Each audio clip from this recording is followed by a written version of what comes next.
Yeah. So, students, today we will be starting our first chapter of the biology, which is called life process. ठीक है, life process. अब हमें इस chapter में हम पढ़ेंगे कि लाइफ की हमारी क्या प्रक्रिया है, how can we define life, होता क्या है, लाइफ कैसी होती है, क्या क्या कैरेक्टरिस्टिक्स हैं हमारे किसी पर्टिकुलर ऑर्गेनिज्म के, किसी पर्टिकुलर लिविंग बीइंग के, जिससे हम ये डिफाइन कर सकते हैं कि उसमें क्या है, उसमें लाइफ है. राइट. अब इन्होंने यहाँ पे हमें कुछ एग्जाम्पल्स दिए हैं. दे आर सेइंग कि अगर फॉर एग्जाम्पल कोई मेरा डॉग है, इफ ही इज रनिंग, कोई मेरी काउ है वो च्यू कर रही है, आपका क्या कोई खाना वगैरह हमारा च्यू कर रही है. ठीक है, कोई कोई पर्सन है जो हमारा लाउडली चिल्ला रहा है स्ट्रीट में. All these are living things. ठीक है, इससे हमें ये पता चल जाता है कि उसके अंदर कोई ना कोई मूवमेंट हो रहा है हमारा. वो चल रहा है, वो च्यू कर रही है और कोई चिल्ला रहा है, तो we are able to see that there is life in it, कि उसमें लाइफ है. लेकिन जब हम सो रहे हैं या फिर कोई शांत है, कोई लेजी है, कोई कुछ बात नहीं कर रहा है, कोई कुछ बोल नहीं रहा है, दैट डजंट मीन कि उसमें लाइफ नहीं है. ठीक है, तो इसका ये मतलब नहीं है कि अगर कोई इंसान कोई मूवमेंट नहीं कर रहा है तो उसमें लाइफ नहीं है. तो बहुत सारे ऐसा क्या हुआ, बहुत सारे ऐसे कॉन्ट्राडिक्टरी बातें हुई. ठीक है, लोगों ने काफी सारे डिस्कशंस करे. तो कुछ लोगों ने, जैसे कि अभी एक स्टूडेंट ने बोला था कि मूवमेंट दैट इज परफेक्ट.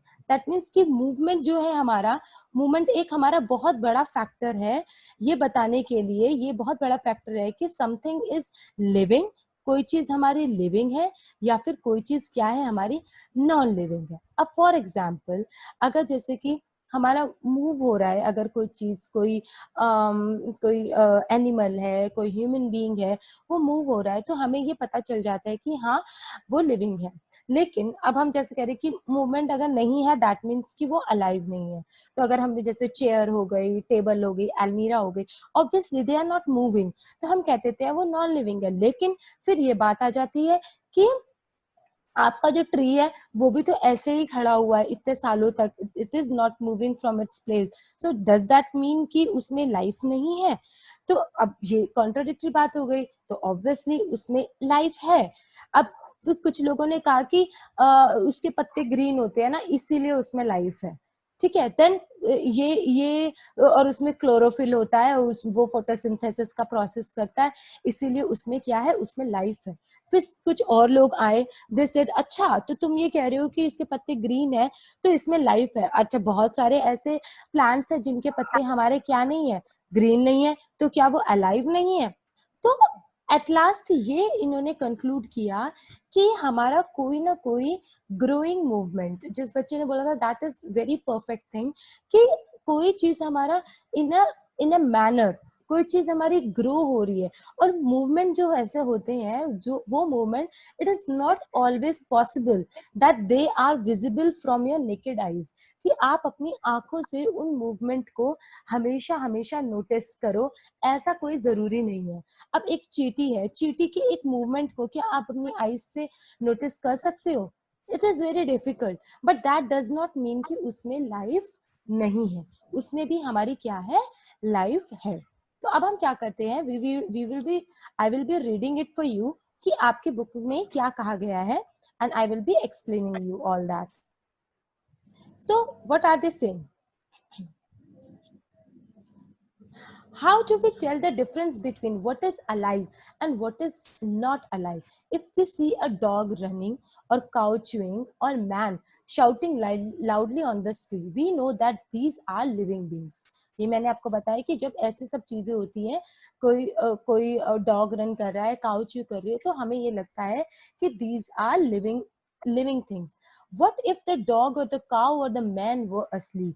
और अगर ऐसा क्या हो, अगर ये सारे सो रहे हों, we would still think that they are alive, but how did we know that? तो हम तो तब भी सोचेंगे कि ये जिंदा ही है, पर ऐसा हम क्यों सोचेंगे?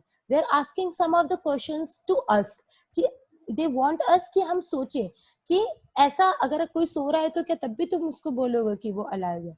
we would still think that they are alive, but how did we know that? we see them breathing and we know they are alive. What about plants? How do we know that they are alive?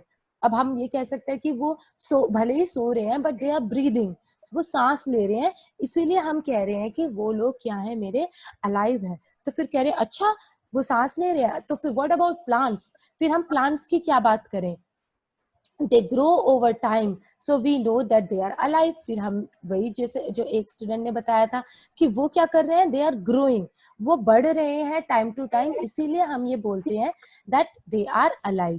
In another word, we tend to think of some of the movement, either growth related or not, as common evidence of being alive। तो ये कह रहे हैं कि हम growth को, movement को एक एक सबसे बेस मानते हैं ये बताने के लिए कि कोई भी चीज हमारी क्या है, अलाइव है, कोई भी चीज हमारी जिंदा है। But A plant that is not visibly growing is still alive.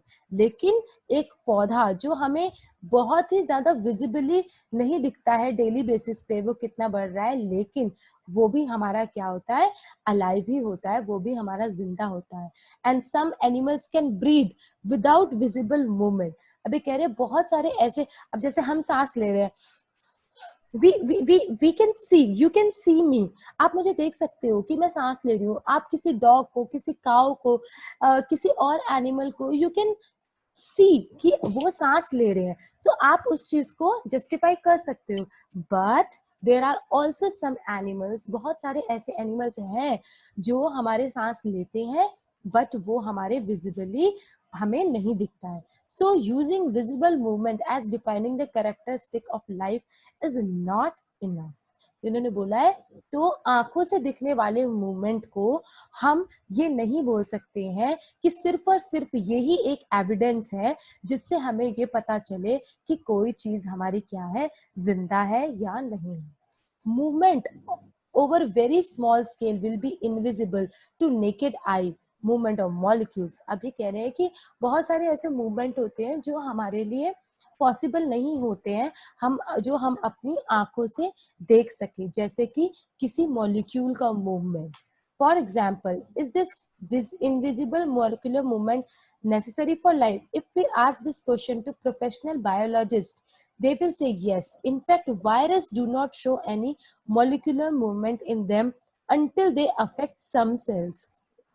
ये वाली चीज मैंने आपकी क्या करी है, हाईलाइट करी हुई है। And that is partly why this is controversially about whether they are truly alive और नॉट। अब इन्होंने यहाँ पे बात करी है, ये कह रहे हैं कि बहुत सारे मूवमेंट ऐसे होते हैं, बहुत सारे मॉलिक्यूल्स के मूवमेंट ऐसे होते हैं जो हम अपनी आंखों से नहीं देख सकते हैं बट दे आर अलाइव। अब इन्होंने एक बात करी है वायरस की, right. Now you people are very much aware about the corona virus, ठीक है। अब ये यहाँ पे क्या कह रहे हैं, देखो इन्होंने यहाँ पे क्या लिखा है, if you will understand this you will get to know what they are saying. They are saying viruses, just a second student, I think some of the student is annotating, let me clear it out। Yeah, let me disable you guys। Okay,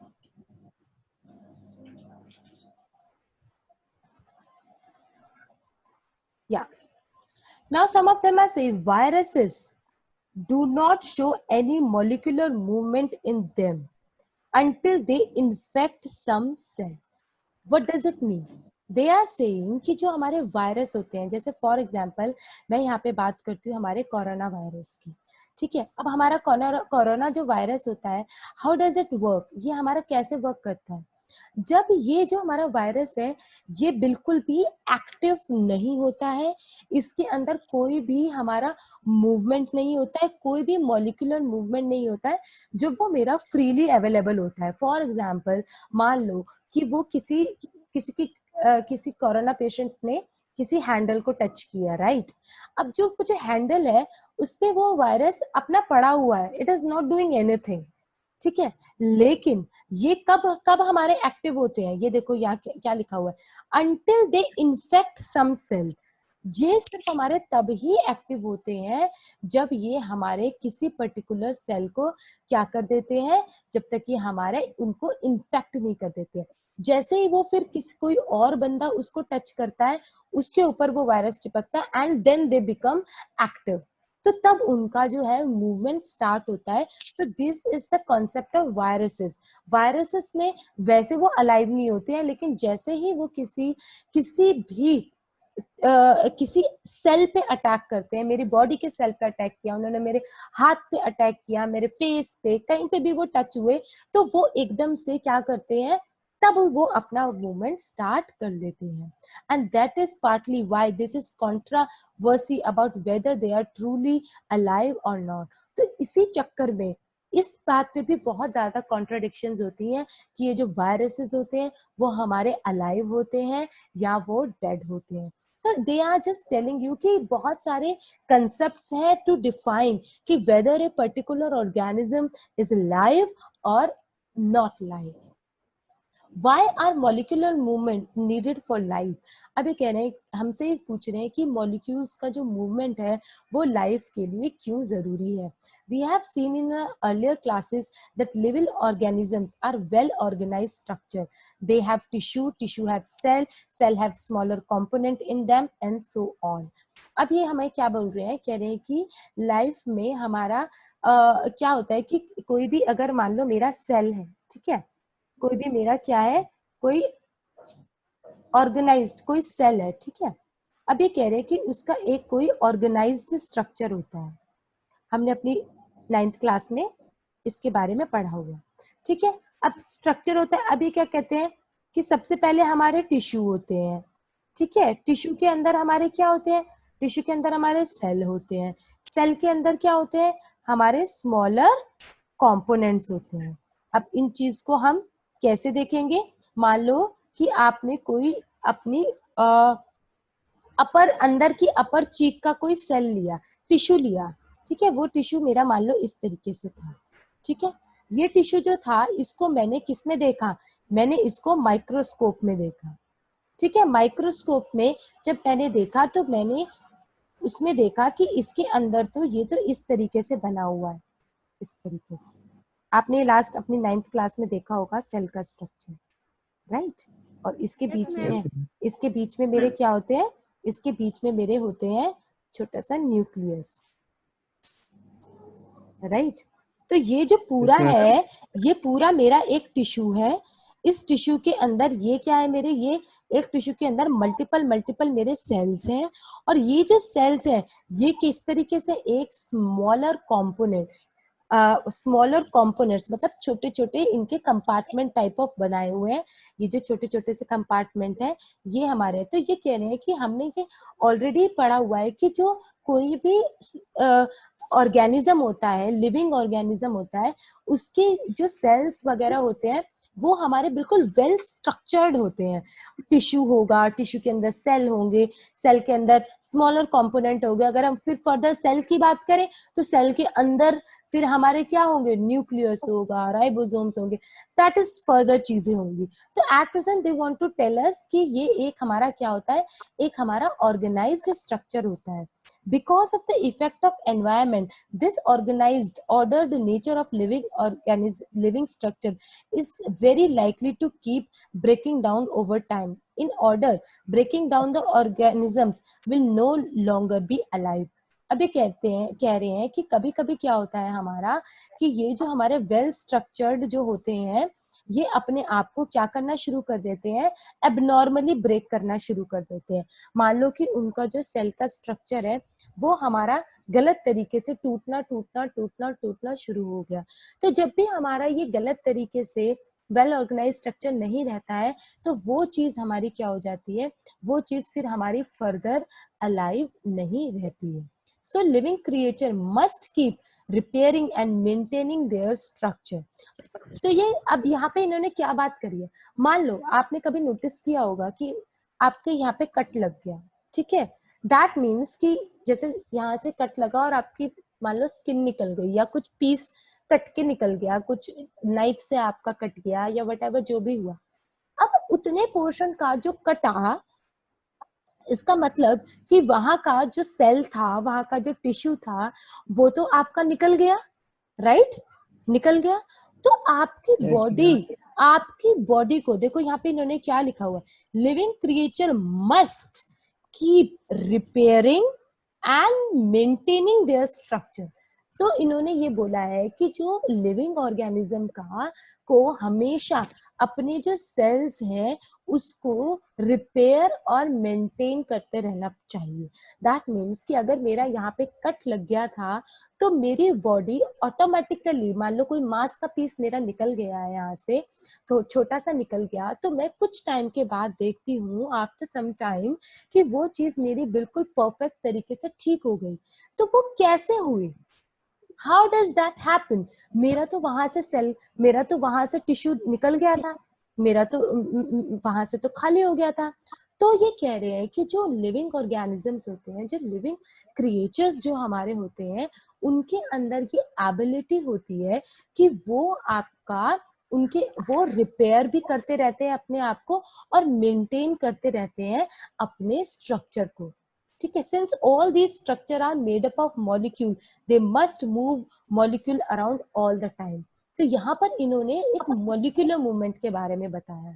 तो इन्होंने बोला है कि ऐसा इसीलिए होता है क्योंकि हमारी बॉडी के अंदर भी बहुत सारे जो मॉलिक्यूलर मूवमेंट्स हैं वो हमारे होते रहते हैं, और वो तब तक होते रहते हैं जब तक हम क्या है, अलाइव हैं.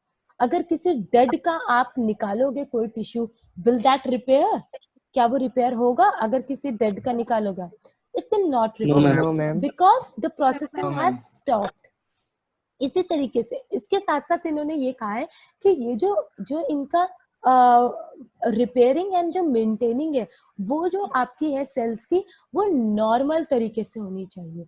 अगर वो एबनॉर्मल तरीके से हो रही है तो वो आपका क्या कर देता है, तो वो आपकी प्रॉब्लम क्रिएट कर देता है. फॉर एग्जाम्पल, आपने कैंसर सुना है, right?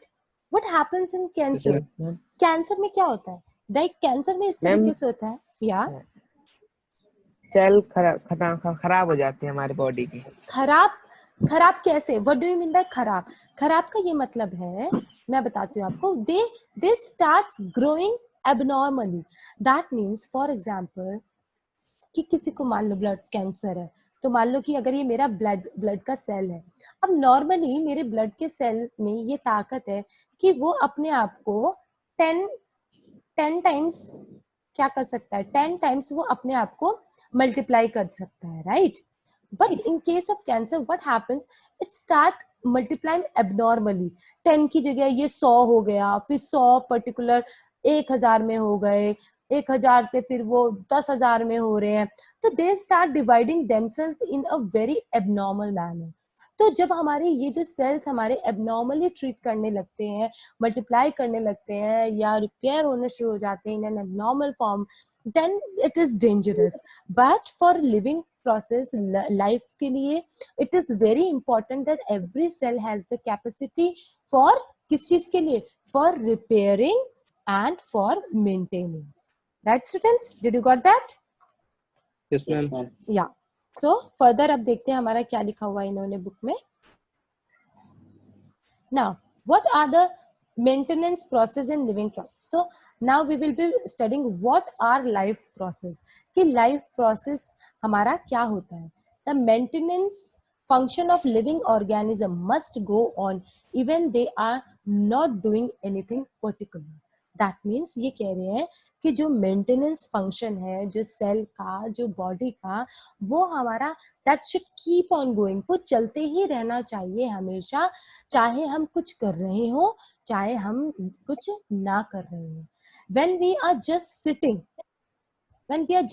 in class, even if we are just asleep, this maintenance job has to go on. The process which together perform this maintenance job are called life process. So what is life process? तो ये जो इस question का ये answer है कि ये कह रहे हैं कि चाहे आप कुछ भी कर रहे हो, चाहे आप सो रहे हो, चाहे आप जग रहे हो, चाहे आप क्लास में बैठे हो, लेकिन फिर भी मेरी जो बॉडी है उसका जो मेंटेनेंस का प्रोसेस है वो हमेशा चलता रहना चाहिए. और जो प्रोसेस हमारे, जो प्रक्रिया है हमारी, जो ये मेंटेनेंस के प्रोसेस परफॉर्म करती है, इसका काम करती है, उसे ही हम लाइफ प्रोसेस कहते हैं. Okay.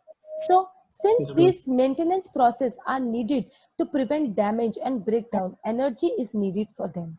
This energy comes from outside the body of the individual organism. So there must be a process of transfer a source of energy from outside the body of the organism. Now, what they are saying? They are saying कि जो अब आप ये बोल रहे हो कि maintenance का प्रोसेस हमेशा क्या होना चाहिए, चलता रहना चाहिए, और जो भी हमारा ताकि हमारी बॉडी में कोई डैमेज ना हो, कोई कुछ ना हो, राइट? अब ये कह रहे हैं कि आप कह रहे हो कि मेंटेनेंस का प्रोसेस चलते रहना चाहिए, तो मेंटेनेंस के प्रोसेस के लिए मुझे या किसी भी ऑर्गेनिज्म को जरूरत होती है एनर्जी की, राइट? किसकी जरूरत होती है? Yes, ma'am. एनर्जी। Energy. और ये जो एनर्जी होती है this comes from outside of the body of the individual organism. अब अगर मुझे एनर्जी की जरूरत है या आपको एनर्जी की जरूरत है, what do you do for that? क्या करते हो आप? Ma'am food food, Food. Obviously, yeah that is the main thing कि हम फूड खाते हैं, राइट? तो फूड क्या हमारा क्या फूड जो है Energy वो की. हमारा जो फूड है हमारा, क्या वो हमें एक्सटर्नल एनवायरनमेंट से मिल रहा है कि इंटरनल एनवायरनमेंट, बॉडी के इंटरनल एनवायरनमेंट से मिल रहा है? कहाँ से मिल रहा है हमें फूड? हम इंटरनल से एक्सटर्नल मैम। कैसे? एक्सटर्नल एनवायरनमेंट से। मैं Yes, एक ma'am. इंडिविजुअल हूँ, मुझे बाहरी दुनिया से ही तो फूड मिल रहा है खाना ना, खाते हैं. राइट? Because Yes, ma'am. तो ये कह रहे Yes, हैं कि ma'am. This energy comes from outside the body of the individual organism. किसी भी ऑर्गेनिज्म, चाहे वो कुत्ता हो, चाहे वो बिल्ली हो, चाहे व्हाटएवर इट इज, उनको जो भी फूड या एनर्जी मिलती है that they get from the external environment, उन्हें बाहरी एनवायरनमेंट से मिलती है। So there must be a process to transfer a source of energy from outside of the body to the inside of the body. तो ये कह रहे हैं कि अगर मेरे को एनर्जी का सोर्स बाहर से मिलता है तो कोई ना कोई ऐसा प्रोसेस होना चाहिए कि मेरे बाहरी सोर्स से वो चीज मेरी बॉडी के अंदर आए। तो वो ये कह रहे हैं कि जो बाहरी सोर्स ऑफ एनर्जी है उसको हम क्या कहते हैं? वी कॉल इट फूड, हम उसे खाना कहते हैं। तो खाना जो है हम क्या करते हैं? To the inside a process we commonly call nutrition. तो ये कह रहे हैं कि बाहरी दुनिया से फिर एनर्जी के लिए जो फूड हम खाते हैं वो फूड फिर हमारी बॉडी को क्या देता है? Nutrition, Energy. पोषण, ओके, न्यूट्रिशन देता Yes, है। ma'am. If the body size of the organism grow, additional raw material will also be added from the outside. Since life on earth depends on carbon based molecule, most of these food sources are also carbon based. Depending on the complexity of these carbon sources, different organisms can then use different kind of nutritional process. अब ये कि हमें यहाँ पे ये बता रहे हैं कि जो हमारे खाने के साथ साथ हमें और भी बहुत सारी चीजें चाहिए होती है जो हमें एक्सटर्नल एनवायरनमेंट से मिलती है, जिसमें से कुछ वो कह रहे हैं कि बहुत सारी चीजें ऐसी होती है जो हमारी कार्बन बेस्ड होती है। तो कार्बन बेस्ड जो हमारी चीजें होती है वो भी हमें कहाँ से मिलती है? बाहर से मिलती है, और फिर वो हमारी बॉडी में एनर्जी लाने का काम करती है। The outside source of energy could be quite varied. Quite varied मतलब कि बाहर एक्सटर्नल एनवायरनमेंट से जो भी हमें सोर्स ऑफ एनर्जी मिलता है, चाहे वो कार्बन हो, चाहे वो फूड हो, whatever it is, वो क्वाइट वेरिड है। क्वाइट वेरिड है मतलब उसके भिन्न भिन्न प्रकार हैं। Since the environment is not under the control of individual organism, क्योंकि जो बाहरी दुनिया है वो हम सबके कंट्रोल में नहीं है। तो हो सकता है मान लो कि मैं एक ऐसी जगह पर हूँ जहां पर मुझे सिर्फ फ्रूट्स मिल रहे हैं, राइट? तो है तो फ्रूट मेरे सोर्स ऑफ एनर्जी, लेकिन वो किस चीज पे डिपेंड कर रहा है कि मैं कहाँ हूँ। ठीक है, एक जगह ऐसी है जहां पे मुझे सिर्फ नारियल मिलते हैं, मान लो मैं केरला में चली गई, मुझे केरल में ऐसी चीजें मिल रही है जो मुझे नॉर्थ इंडिया में नहीं मिलती। तो ये कह रहे हैं कि फूड की एनर्जी के जो सोर्सेज होते हैं वो हमारे डिफरेंट डिफरेंट होते हैं, और ये बहुत ज्यादा डिपेंड करते हैं कि आप कोई पर्टिकुलर इंडिविजुअल कहाँ हो, और आपका उस चीज पे कोई कंट्रोल नहीं होता है। Now These source of energy therefore need to be broken down or build up in the body and must be finally converted to a uniform source of energy that can be used for the various molecular movement needed for maintaining living structure as well as to the kind of molecules of the body needs to grow. Now they are telling a very important thing. अब इन्होंने ये क्या कहा है कि मान लो कि मैंने 10 चीजें ली है, मैंने फ्रूट भी खाया है, मैंने रोटी भी खाई, मैंने खाना भी खाया, मैंने जूस भी पिया, तो ये जितने भी मेरे सोर्स ऑफ एनर्जी हैं ये सारे डिफरेंट है, राइट? Yes ma'am. ठीक है, कोई सॉलिड है, कोई लिक्विड है, कोई सेमी सॉलिड है, कोई दाल है, कोई सब्जी है।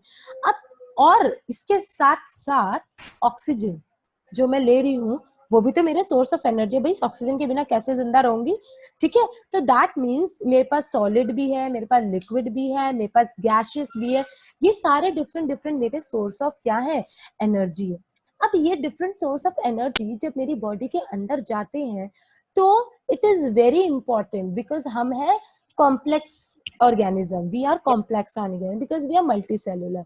तो ये कह रहे जब हमारी बॉडी के अंदर जाते हैं तो क्या होता है, ये जितनी सोर्स ऑफ एनर्जी है ये सारे मेरे ब्रेक डाउन होते हैं, टूटते हैं और एक सेम लेवल पर आते हैं, तब जाके ये मेरी बॉडी में एज एन एनर्जी एब्जॉर्ब होते हैं। देखो यहाँ पे इन्होंने लिखा है, क्या लिखा है, दी सोर्स ऑफ एनर्जी, ये जितनी भी सोर्स ऑफ एनर्जी है need to be broken down, ये क्या होने चाहिए, ब्रेक डाउन होने चाहिए और buildup in the body and must be finally converted to a uniform source of energy। uniform मतलब एक जैसा, कि ये सारे टूटने चाहिए और फिर ये बॉडी के अंदर इनका कन्वर्जन होना चाहिए, कैसे, यूनिफॉर्म सोर्स ऑफ एनर्जी की तरह, जो फिर मेरे बॉडी के वेरियस मॉलिक्यूलर मूवमेंट के लिए और मेंटेनिंग लिविंग स्ट्रक्चर के लिए यूज होगा। दैट मीन्स कि मेरे को एनर्जी आएगी, ठीक है, फिर मेरे बॉडी के अंदर एनर्जी आने से मॉलिक्यूलर मूवमेंट होंगे, फिर जो सेल्स है मेरे वो मेरी बॉडी की चीजों को मेंटेन करके रखेंगे, उनके लिविंग स्ट्रक्चर्स को भी मेंटेन करके रखेंगे एंड और किसके लिए फिर ये यूज करेंगे, then they will help to grow, और तभी फिर हम क्या कर पाएंगे, ग्रो कर पाएंगे। For this a series of chemical reaction in the body are necessary। तो जो इन्होंने बात करी है कि ब्रेक डाउन हो जाएगा, तो what do you mean by break down हो जाएगा? ब्रेक डाउन का मतलब ये है, आपने केमिस्ट्री के केमिकल रिएक्शन चैप्टर में भी पढ़ा होगा कि carbon dioxide and water glucose बनाता है। तो ये यही कह रहे हैं कि ब्रेक डाउन का ये मतलब है कि जो हमारा जो खाना है वो हमारी बॉडी में जाके बहुत सारे multiple chemical reactions takes place करते हैं और बहुत सारे हमारे oxidation and reduction chemical reactions भी हमारे टेक्स प्लेस करते हैं। देखो, oxidising reducing reactions are some of the most common chemicals means to break down molecule. तो हमारी बॉडी के अंदर भी जो ऑक्सीडेशन एंड रिडक्शन के प्रोसेस है, oxidation reduction you people know na, for oxidation you need oxygen to be combined with a molecule। तो हमारी बॉडी में जो हमने सांस लिया, सांस से जो हमारा ऑक्सीजन गया, तो हमारी बॉडी के अंदर भी बहुत सारे बहुत कॉमन केमिकल रिएक्शंस होते हैं, उसमें से बहुत बेसिक है हमारा ऑक्सीडेशन एंड रिडक्शंस, जो हमारा वेरी वेरी इंपॉर्टेंट है for breaking down the molecules. For this, many organisms use oxygen source from outside their body। Obviously, जब हम बोल रहे हैं कि हमारी बॉडी के अंदर ऑक्सीडेशन हो रहा है, that means we need oxygen। तो जो ऑक्सीजन है वो फिर हमें बाहरी एनवायरनमेंट से वो ऑक्सीजन मिलता है।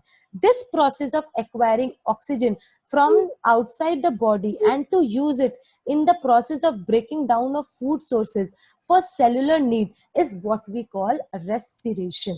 तो रेस्पिरेशन क्या होता है? रेस्पिरेशन इज ए प्रोसेस जिसमें हम क्या करते हैं, बाहरी एनवायरनमेंट से ऑक्सीजन को लेते हैं अपनी बॉडी में एंड देन हमारे बॉडी के अंदर जो भी फूड के सोर्सेज है वो हमारे ब्रेक डाउन हो जाते हैं। तो ये जो प्रोसेस होता है ये हमारा क्या कहलाया जाता है? रेस्पिरेशन। रेस्पिरेशन नहीं, रेस्पिरेशन।